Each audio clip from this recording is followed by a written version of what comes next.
এভাবেই এক একটি গরুকে পরম মমতায় লালন পালন করছেন প্রান্তিক খামারিরা।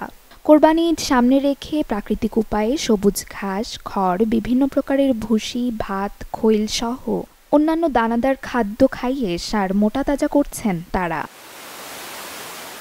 প্রতি কোরবানি ঈদকে কেন্দ্র করে সিরাজগঞ্জ জেলা সদর, বেলকুচি, শাহজাদপুর, উল্লাপাড়া সহ বেশ কয়েকটি উপজেলায় বিভিন্ন জাতের ষাঁড়, মহিষ, ভেড়া, গাড়ল সহ বিদেশি জাতের ছাগল প্রস্তুত করা হয়। এসব গবাদি পশু জেলার চাহিদা মিটিয়ে চলে যাচ্ছে দেশের বিভিন্ন জায়গায়।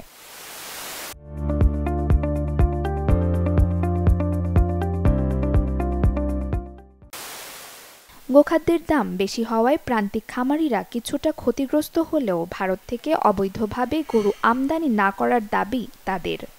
আমাদের দেশে কিন্তু বর্তমানে পর্যাপ্ত পরিমাণে গরু, যে পরিমাণ চাহিদা আছে তার চেয়ে বেশি আমাদের এখানে স্টকে আছে, উৎপাদনই আছে। তো যদি বাইরে থেকে গরুগুলো না আসে তাহলে আশা করি যে গরুর যে ন্যায্য মূল্যটা আমরা পাবো। প্রশাসনের কাছে আপনাদের দাবি যে বাইরে থেকে গরু যেন না আসে, প্রশাসন যেন সেদিকে একটি দৃষ্টি রাখে। ষাঁড় সহ বিভিন্ন ধরনের গবাদি পশু তৈরি করতে খামারিদের প্রশিক্ষণ সহ বিভিন্ন পরামর্শ দিয়ে পাশে আছে প্রাণী বিভাগ। আমরা আসলে এখানে যাতে ওরা প্রাকৃতিক খাবার খাওয়ায়, যাতে মোটা তাজা করতে পারে এই ব্যাপারে আমরা, এবং স্টেরয়েড এবং এইসব কুফল সম্বন্ধে আমরা উঠান বৈঠক আলোচনা করি বিভিন্ন উপজেলায়। খাবারের যে সোর্স, ন্যাচারাল সোর্সগুলোকে আমরা ব্যবহার করতে চাইতেছি, বিশেষ করে শাহজাদপুরে বাথানা লাগালে হতো, এগুলো ন্যাচারাল সোর্সের মাধ্যমে এরা খাবার খেলে গরুগুলো ভালো থাকে এবং অসুখ বিসুখ কম হয় আর কি। এই ব্যাপারে আমরা উদ্বুদ্ধ করতেছি।